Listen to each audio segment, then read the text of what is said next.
নমস্কার, আমি পায়েল। আপনারা দেখছেন বর্তমান নিউজ টিভি। আজ 1 আগস্ট শনিবার রইল আজকের সবচেয়ে বড় 50টি প্রধান খবর। দেখে নিন এক নজরে আজকের সংবাদ শিরোনামগুলি। টুলুর বিষয় আশায় ব্যাংকে 93 কোটি, নগদ 28 কোটি, 83টি ডাম্পার, 242টি গাড়ি এবং আরও যা আছে জানালেন মুখ্যমন্ত্রী। আজ থেকে শুরু জনগণনা সেলফ এনুমারেশনের কাজে সামিল কলকাতার 1000 স্কুলের ছাত্রছাত্রীরাও। চন্দ্রনাথ খুনে সিবিআই এর হাতে গ্রেপ্তার বিজেপি কর্মীর 2 ভাই। শুভেন্দুর আত্মসহায়ক খুনে নয়া তথ্য পেল কেন্দ্রীয় সংস্থা। নিট ইউজি কাণ্ডের মধ্যেই উড়িষ্যায় ডাক্তারি পরীক্ষায় প্রশ্ন ফাঁস, অভিষেকের তোপ, বিজেপি ভারতের একটাই সংজ্ঞা। পেহেলগাঁওয়ে ছায়া কুলগামে গুলি চালানোর আগে জানতে চাওয়া হয়েছিল নাম, ধর্ম। কাশ্মীরে জঙ্গি হামলায় ভয়ঙ্কর তথ্য।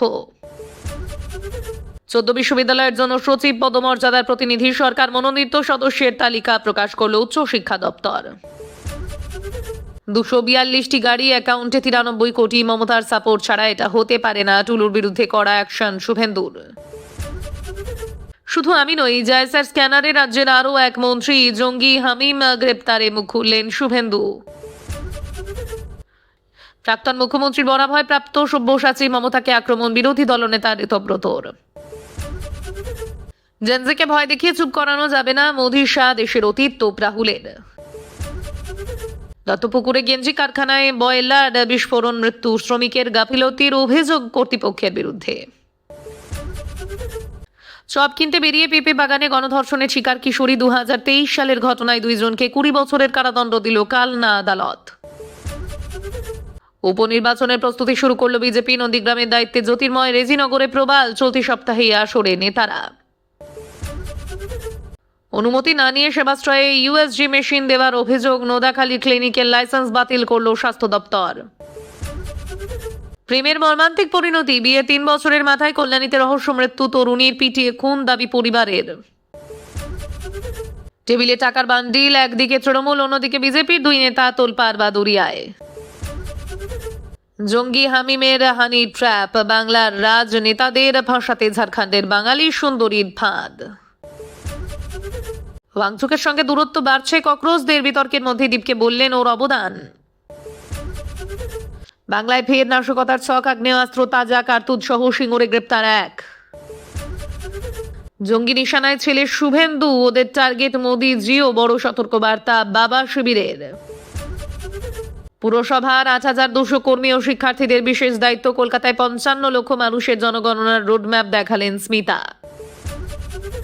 অগাস্টে স্বাভাবিকের চেয়ে কম বৃষ্টি হতে পারে দেশে। এল নিনোকেই দায়ী করে পূর্বাভাস দিল মৌসুম ভবন। সংসদ চত্বরে রাম মন্দিরে অনুদান চুরির নাটক মঞ্চস্থ, বিরোধীদের অভিনয়ে রাহুল গান্ধীও। দেখুন ভিডিও। আজ E20 পেট্রোলের বিরোধিতায় আন্দোলন। কেজরিওয়ালের সঙ্গে থাকবেন দেশের এক নামী ব্যক্তিত্ব।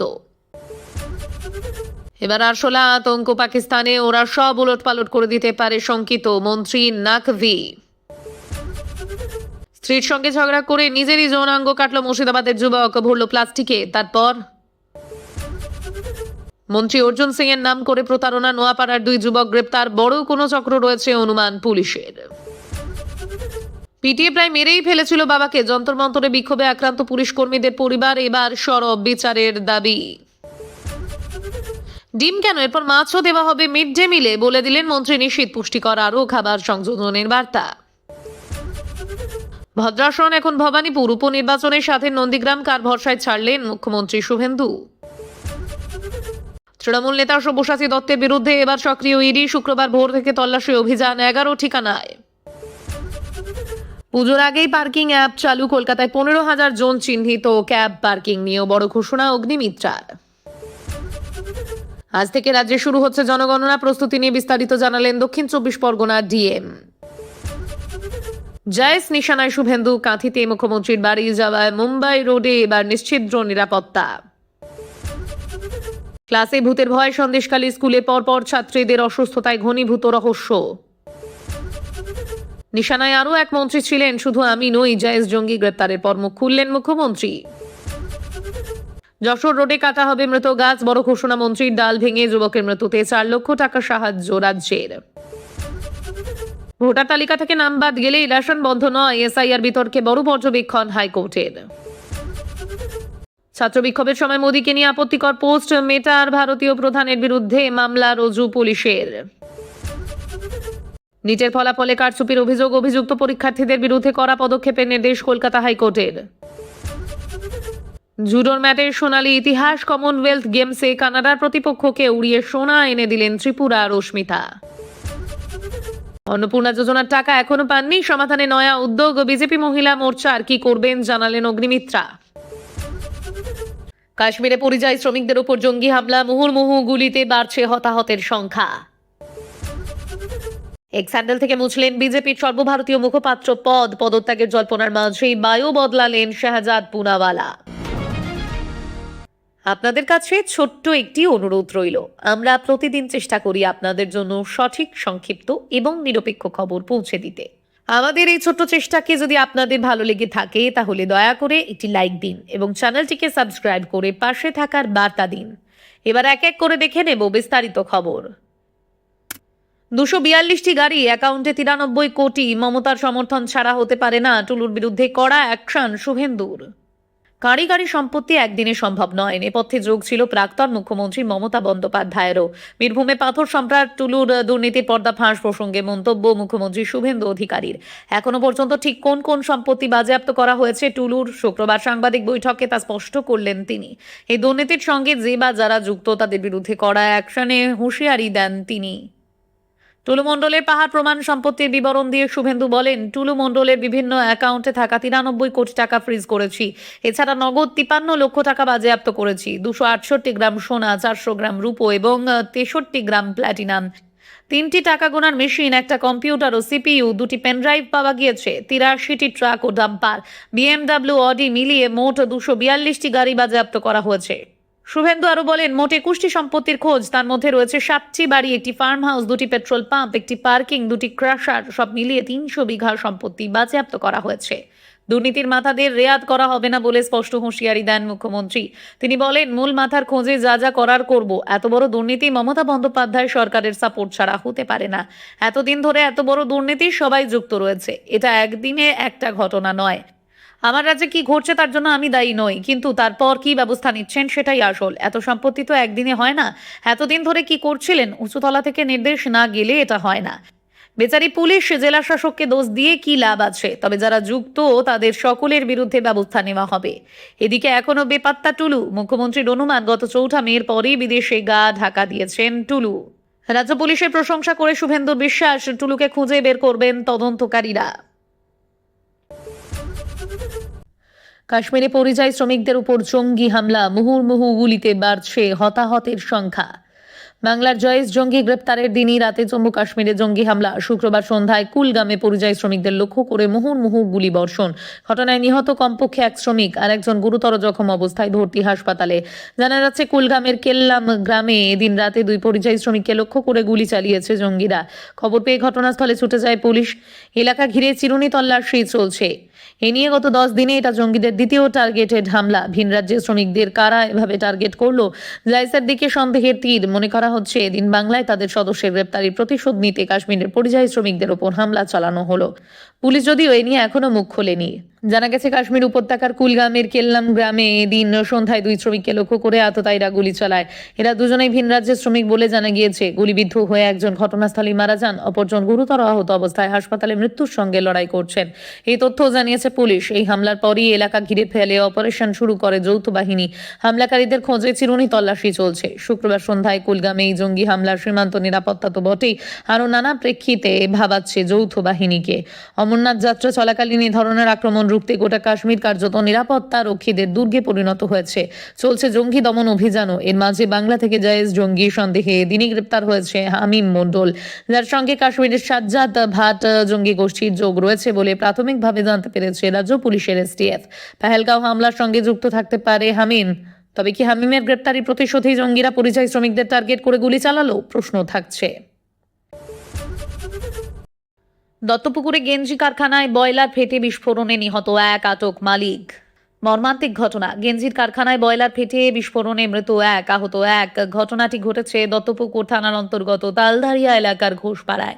খবর পেয়ে ঘটনাস্থলে পৌঁছন দত্তপুকুর থানার পুলিশ। মৃতদেহ উদ্ধার করে ময়নাতদন্তে পাঠানো হয় এবং গুরুতর আহত অবস্থায় আর একজনকে বারাসত হাসপাতালে নিয়ে যাওয়া হয়। তার অবস্থা আশঙ্কাজনক বলে জানা গিয়েছে। বয়লার ফাটার বিকট আওয়াজে এলাকা এখনো আতঙ্কিত। মৃতের নাম সঞ্জয় সামন্ত, বয়স 55 বছর।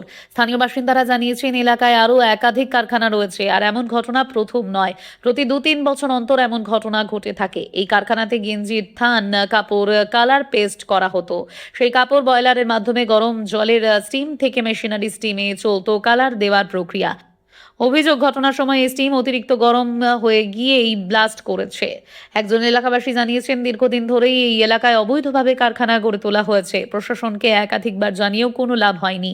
এখানে কোনো যন্ত্রপাতি রক্ষণাবেক্ষণ হতো না, এই বয়লার মেশিনগুলি রক্ষণাবেক্ষণ হতো না, সেই কারণে এই দুর্ঘটনা ঘটেছে। এখানে নানা রকম কাজকর্ম হয়, লোকালয়ের মধ্যেই সমস্ত কাজ করা অনিরাপদ। আজ বয়লার ফেটে যাওয়ার আওয়াজে পুরো এলাকা কেঁপে ওঠে। নিহত ব্যক্তি পুরো সিদ্ধ হয়ে গুটিয়ে গিয়েছে। এরপরেই মালিক পালিয়ে যায়। এখন প্রশাসনকে বিষয়টি গুরুত্ব সহকারে দেখার অনুরোধ করছি। কারখানাগুলোকে বন্ধ করে দেওয়ার জন্য অনুরোধ করছি। যদি নিরাপত্তা মেনে কারখানাগুলো কাজ করতে পারে তাহলে থাকুক, নয়তো তুলে দেওয়া হোক। এখন গোটা ঘটনা সম্পূর্ণ তদন্তের জন্য এফএসএল টিমকে কল করা হয়েছে। কারখানার ম্যানেজারকে জিজ্ঞাসাবাদ করার জন্য আটক করা হয়েছে। আপাতত কারখানাটি প্রশাসনের তরফ থেকে সিল করে দেওয়া হয়েছে। গোটা ঘটনার তদন্তে রয়েছে দত্তপুকুর থানার পুলিশ। শুরু জনগণনা, সেলফ এনুমারেশনের কাজে সামিল কলকাতার 1000 স্কুলের ছাত্রছাত্রীরাও। আজ থেকে বাংলার সঙ্গে দেশ জুড়ে শুরু হচ্ছে ডিজিটাল পদ্ধতিতে সেলফ এনুমারেশন অর্থাৎ স্বশুমারি। প্রথম ধাপে অনলাইনে ফর্ম ফিল আপ করতে পারবেন নাগরিকেরা। এই প্রক্রিয়ায় প্রায় 700 সরকারি এবং সাহায্যপ্রাপ্ত এবং 300টি নামী বেসরকারি স্কুলের অষ্টম থেকে দ্বাদশ শ্রেণীর ছাত্রছাত্রীদের যুক্ত করা হয়েছে। প্রযুক্তি সচেতন এই শিক্ষার্থীরা নিজেদের পরিবারের সঙ্গে আরও 10টি পরিবারকে অনলাইনে সেলফ এনুমারেশনে উৎসাহিত করবে। জনগণনার পাশাপাশি প্রথম ধাপ গৃহ গণনাও চলবে। আরও স্পষ্ট করে বললে, অনলাইনে আবেদনকারীদের 34টি প্রশ্নের মাধ্যমে বাড়ি গণনার পাশাপাশি হাড়ি গণনার তথ্য দিতে হবে। দেশ স্বাধীন হওয়ার পর শুরু হওয়া এই অষ্টম জনগণনায় স্বশুমারি অর্থাৎ প্রথম ধাপ চলবে 15ই আগস্ট পর্যন্ত। শুক্রবার কলকাতা পুরসভার প্রশাসক বা কমিশনার স্মিতা পান্ডে জানিয়েছেন, শহরের এই জনগণনায় যুক্ত করা হয়েছে প্রায় 700 সরকারি ও সাহায্যপ্রাপ্ত এবং 300টি নামী বেসরকারি স্কুলের অষ্টম থেকে দ্বাদশ শ্রেণীর ছাত্রছাত্রীদের। স্কুলের প্রতিটি ক্লাসে একজন সেন্সাস প্রিফেক্ট নিয়োগ করা হচ্ছে। প্রযুক্তি সচেতন এই শিক্ষার্থীরা নিজেদের পরিবারের সঙ্গে আরও 10টি পরিবারকে অনলাইনে সেলফ এনুমারেশনে উৎসাহিত করবে বলে আমাদের বিশ্বাস। পুর প্রশাসক বলেন, কলকাতার আনুমানিক 55 লক্ষ জনসংখ্যার মধ্যে অন্তত 25 থেকে 30 লক্ষ নাগরিককে এই সেলফ এনুমারেশন নিয়ে আসার লক্ষ্যমাত্রা ধার্য করা হয়েছে। কলকাতায় 8200 জন এনুমারেটর এবং 1400 জন সুপারভাইজারকে গণনার কাজে নিযুক্ত করা হয়েছে। জনশুমারি সংক্রান্ত পোর্টালে ঢুকে মাত্র 10 মিনিটে যে কেউ সহজে ফর্ম পূরণ করতে পারবেন। পোর্টালটি হলো https://she.census.gov.in।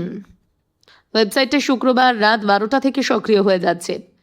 পরপর 8টি ধাপে ফর্ম পূরণ করলে 11 সংখ্যার এসিআইডি মেসেজ চলে আসবে আবেদনকারীর মোবাইল বা ইমেলে। স্মিতা পান্ডে জানান, প্রতিটি পরিবারকে অত্যন্ত যত্ন সহকারে এই 11টি সংখ্যার তথ্যটি সংগ্রহ করে রাখতে হবে, কারণ পরে বাড়িতে গণনা কর্মীরা এলে এটাই দিতে হবে। যারা অনলাইনে এই সেলফ এনুমারেশন করতে পারবেন না তাদের কি হবে চিন্তা নেই। আগামী 16ই আগস্ট থেকে 14ই সেপ্টেম্বর পর্যন্ত ফিল্ড এনুমারেশন করতে কলকাতার পাশাপাশি সমস্ত জেলায় বাড়ি বাড়ি যাবেন জনশুমারিতে নিযুক্ত সরকারি কর্মীরা।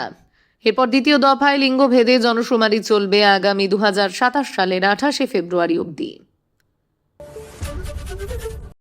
সংসদ চত্বরেই রাম মন্দিরে অনুদান চুরির নাটক মঞ্চস্থ, বিরোধীদের অভিনয়ে রাহুল গান্ধীও। দেখুন ভিডিও। রাম মন্দিরে অনুদান চুরি নিয়ে বেশ কিছুক্ষণ ধরেই সংসদ চত্বরে নানাভাবে বিক্ষোভ দেখাচ্ছে বিরোধীরা। বিশেষ করে সমাজবাদী পার্টি এবং কংগ্রেস বাদল অধিবেশনে প্রায় প্রতিদিনই মকরদ্বারের সামনে একটি করে প্রণামী বাক্স বসাতে দেখা গিয়েছে বিরোধী শিবিরকে। তাতে আবার চাঁদাও দেন বিরোধী সাংসদরা। তবে সবকিছুকেই ছাপিয়ে গেল শুক্রবারের নাটক। হ্যাঁ, আক্ষরিক অর্থেই শুক্রবার সংসদ চত্বরে একটি অভিনব নাটক মঞ্চস্থ হলো। মকরদ্বারের সামনে এনুক্কার নাটকের ধাঁচে রাম মন্দিরে চাঁদা চুরি কিভাবে হয়েছিল সেটা দেখানোর চেষ্টা করলো বিরোধীরা। এই নাটকে মূল চরিত্রে অভিনয় করলেন বিহারের পূর্ণিয়ার নির্দল সাংসদ পাপ্পু যাদব। অযোধ্যার সাংসদ অধবেশ প্রসাদকেও দেখা যায় অন্যতম চরিত্রে। অতিথি চরিত্রের মতো নাটকে দেখা গিয়েছে বিরোধী দলনেতা রাহুল গান্ধীকেও। ওই নাটকে দেখানো হয় একজন ভণ্ড সাধু সব সাংসদদের কাছ থেকে ভগবানের নাম করে চাঁদা নিচ্ছেন। শেষে তিনি উধাও হয়ে যান প্রণামী বাক্সটি নিয়েই। এই নাটক যখন মঞ্চস্থ হচ্ছিল তখন বিরোধী শিবিরের অন্য সাংসদরা বিভিন্ন রকমের ব্যানার নিয়ে দাঁড়িয়েছিলেন। সঙ্গে সামনে চলছিল স্লোগান রাম রাম জপিও রে সব মাল হারপিও রে। এই নাটক শেষে সমাজবাদী পার্টির সাংসদ ধর্মেন্দ্র যাদব বলেন, এটা একটি প্রতীকী প্রতিবাদ। অযোধ্যায় কি হয়েছে সেটা দেশবাসীর সামনে আমরা তুলে ধরতে চাই। আমরা চাই সংসদে এই নিয়ে আলোচনা হোক। কেন্দ্রীয় মন্ত্রী গিরিরাজ সিং আবার পুরো বিষয়টাকেই সনাতন ধর্মের অপমান হিসেবে দেখছেন। তিনি বলছেন, শুধু ভোটের জন্য এই বিরোধীরা সনাতন ধর্মের অপমান করছে, সনাতনীরা এর জবাব দেবেন। বস্তুত রাম মন্দিরের অনুদান চুরি ইস্যুতে শুরু থেকেই বিজেপিকে চাপে রাখার চেষ্টা করছে সমাজবাদী পার্টি। পরে তাদের সঙ্গে যোগ দিয়েছে কংগ্রেসও। উদ্দেশ্য আসন্ন উত্তরপ্রদেশ নির্বাচনে এই অনুদান চুরিকে ইস্যু হিসেবে তুলে ধরা। আসলে বিরোধীরা চাইছে যেন তেন প্রকারে ইস্যুটিকে ভোট পর্যন্ত বাঁচিয়ে রাখতে। স্ত্রীর সঙ্গে ঝগড়া করে নিজেরই যৌনাঙ্গ কাটল মুর্শিদাবাদের যুবক, ভরল প্লাস্টিকে, তারপর চরম দাম্পত্য কলহ। স্ত্রীর সঙ্গে ঝগড়া প্রতিদিনের ঘটনা হয়ে দাঁড়িয়েছিল। মানসিক অবসাদে ভুগছিলেন যুবক। স্ত্রীর সঙ্গে বাদানুবাদের পর ধারালো অস্ত্র নিয়ে নিজের যৌনাঙ্গ কাটলেন যুবক। শুধু তাই নয়, তা প্লাস্টিকে মুড়ে রাখেন। পরে তাকে রক্তাক্ত অবস্থায় উদ্ধার করে স্থানীয় হাসপাতালে নিয়ে যাওয়া হয়। সেখানে অবস্থার অবনতি ঘটলে স্থানান্তরিত করা হয়েছে SSKM হাসপাতালে। ঘটনাটি ঘটেছে সুতি থানার বাজিতপুর বিশ্বাস মোড়ে। স্থানীয় সূত্রে জানা গিয়েছে, যুবকের নাম রাজীব শেখ। যুবক পেশায় নির্মাণ শ্রমিক। প্রতিদিনের মতো বৃহস্পতিবার কাজে গিয়েছিলেন তিনি। কাজ করতে করতেই ফোন আসে স্ত্রীর। নির্মীয়মান ভবনের সিঁড়ির নিচে কথা বলছিলেন। সহকর্মীদের থেকে জানা গিয়েছে, তার কিছুক্ষণ পরই ধারালো অস্ত্র নিয়ে নিজের যৌনাঙ্গ কেটে একটি প্লাস্টিকের মধ্যে রাখেন রাজীব। তাকে রক্তাক্ত অবস্থায় রাজীবকে পড়ে থাকতে দেখেন সহকর্মীরা। তড়িঘড়ি তাকে উদ্ধার করে প্রথমে স্থানীয় হাসপাতালে নিয়ে যাওয়া হয়। শারীরিক অবস্থা আশঙ্কাজনক হওয়ায় চিকিৎসকেরা তাকে কলকাতার SSKM হাসপাতালে স্থানান্তরিত করেন। ঘটনার খবর পাওয়ার পরই তদন্ত শুরু করেছে পুলিশ। এমনকি ঘটলো যে নিজের যৌনাঙ্গ কাটলেন যুবক। স্ত্রীর কোনো প্ররোচনা ছিল কিনা সব দিক খতিয়ে দেখছে পুলিশ। ঘটনায় ব্যাপক চাঞ্চল্য ছড়িয়েছে এলাকায়। চন্দ্রনাথ খুনে সিবিআই এর হাতে গ্রেপ্তার বিজেপি কর্মী দুই ভাই। শুভেন্দুর আত্মসহায়ক খুনে নয়া তথ্য পেল কেন্দ্রীয় সংস্থা। শুভেন্দু অধিকারীর আত্মসহায়ক চন্দ্রনাথ রথের খুনে জড়িত আরও দুজনকে গ্রেপ্তার করল সিবিআই। ধৃতরা সম্পর্কে দুই ভাই। সিবিআই সূত্রে খবর, শুক্রবার অভিযুক্তদের টানা জিজ্ঞাসাবাদের পর গ্রেপ্তার করা হয়েছে। এর আগে চন্দ্রনাথ খুনে যারা গ্রেপ্তার হয়েছে তারা হয় শুটার নয়তো মিডল ম্যান। তবে এই দুই অভিযুক্ত মূল চক্রী হতে পারেন বলে তদন্তকারীদের সূত্রে খবর। যাকে গ্রেপ্তার করা হয়েছে তার নাম সাগর সোনকর এবং সাহেব সোনকর। দুই সহোদর বিজেপি সঙ্গে যুক্ত বলেই খবর। তাছাড়া চন্দ্রনাথের পূর্ব পরিচিত। সিবিআই এর এক কর্তা জানিয়েছেন, শুটার আনা থেকে রসদ সরবরাহ রেখি করতে সাহায্য। চন্দ্রনাথ খুনের যাবতীয় পরিকল্পনাতে এরা ছিলেন। তবে কি কারণে চন্দ্রনাথের উপর তাদের রোষ তা এখনো স্পষ্ট হয়নি। ধৃতদের সম্পর্কে এ পর্যন্ত যে তথ্য পাওয়া গিয়েছে সেখান থেকে সিবিআই এর দাবি 2025 সাল থেকে চন্দ্রনাথকে খুনের পরিকল্পনা করা হয়েছিল। অর্থাৎ পশ্চিমবঙ্গের বিধানসভা ভোটের কয়েক মাস আগে থেকেই তৎকালীন বিরোধী দলনেতা শুভেন্দুর আত্মসহায়ককে সরানোর ষড়যন্ত্র চলছিল। সাগর এবং সাহেব দুজনেই 2020 সালে বিজেপিতে যোগ দেন। তার আগে তারা অন্য একটি রাজনৈতিক দলের এক বিধায়কের ঘনিষ্ঠ ছিলেন বলে খবর। সিবিআই তদন্তে উঠে আসছে, সাগর ল্যান্ডলাইনে নিয়মিত কারোর সঙ্গে যোগাযোগ রাখতেন। তদন্তকারীদের ইঙ্গিত, প্রতিদ্বন্দ্বী রাজনৈতিক দলের কারোর সঙ্গে তার যোগ ছিল। গোটা অপারেশনের টাকা থেকে ভাড়াটে খুনি জোগাড় এবং বরাত সবটাই সাগর এবং তার ভাই করেছেন। যদিও কোন বিরোধী রাজনৈতিক দলের কোন বিধায়ক বা নেতার সঙ্গে তার যোগাযোগ ছিল তা নিয়ে তথ্য মেলেনি। অর্জুন সিং এর নাম করে প্রতারণা, নোয়াপাড়ার দুই যুবক গ্রেপ্তার। বড় কোনো চক্র রয়েছে অনুমান পুলিশের। মন্ত্রী অর্জুন সিং এর নাম করে ভুয়ো সুপারিশপত্র তৈরি করার অভিযোগে গ্রেপ্তার দুই ব্যক্তি। ধৃতেরা উত্তর 24 পরগনার ইছাপুর এলাকার বাসিন্দা। শুক্রবার তাদের গ্রেপ্তার করেছে পুলিশ। নোয়াপাড়ার বিজেপি বিধায়ক তথা রাজ্যের শ্রম এবং পরিবহন মন্ত্রী অর্জুন সিং এর নাম করে শংসাপত্র তৈরি করেন সোমনাথ দাস এবং রোমান দাস। পুলিশ সূত্রে খবর, ওই শংসাপত্রগুলো এলাকার অনেকে বিক্রি করেছেন। সম্প্রতি এক ব্যক্তি ওই শংসাপত্র সরকারি দপ্তরে জমা দিয়েছিলেন। নথির সত্যতা নিয়ে সংশ্লিষ্ট আধিকারিকদের সন্দেহ হয়, তারা যাচাই করে দেখেন বিষয়টি ভুয়ো। বিষয়টি জানার পর ওই ব্যক্তি নোয়াপাড়া থানায় লিখিত অভিযোগ দায়ের করেন। তার ভিত্তিতে সোমনাথ এবং রোমান গ্রেপ্তার হয়েছেন। ধৃতদের জিজ্ঞাসাবাদ করে এই জালিয়াতি চক্রের সঙ্গে আরো কেউ যুক্ত কিনা তা খতিয়ে দেখা হচ্ছে। বিজেপির নোয়াপাড়া 2 মণ্ডলের সভাপতি সুপ্রিয় দে বলেন, বিষয়টি মন্ত্রী অর্জুন সিং এর নজরেও আনা হয়েছে। মন্ত্রী ইতিমধ্যে প্রশাসনের সঙ্গে কথা বলে গোটা ঘটনার পূর্ণাঙ্গ তদন্ত এবং দোষীদের কঠোর ও দৃষ্টান্তমূলক শাস্তির দাবি জানিয়েছেন। পুলিশ সূত্রে খবর, নথি জালিয়াতি এবং প্রতারণার অভিযোগে মামলা রুজু হয়েছে। শুক্রবার ব্যারাকপুর আদালতে হাজির করানো হয় ওই 2 ব্যক্তিকে। কোথা থেকে জাল শংসাপত্র তৈরি করা হয়েছিল তা নিয়ে বিস্তারিত জানতে দুজনকে হেফাজতে নেওয়ার আবেদন জানিয়েছে পুলিশ। তবে আদালতে ঢোকার সময় ধৃতরা জানান তাদের ফাঁসানো হয়েছে। এই ছিল আজকের কিছু গুরুত্বপূর্ণ আপডেট। আরও নতুন খবর ও বিশ্লেষণ নিয়ে খুব শিগগিরই আবার হাজির হব। ততক্ষণ সুস্থ থাকুন, ভালো থাকুন। আপনারা দেখছিলেন বর্তমান নিউজ টিভি। ধন্যবাদ।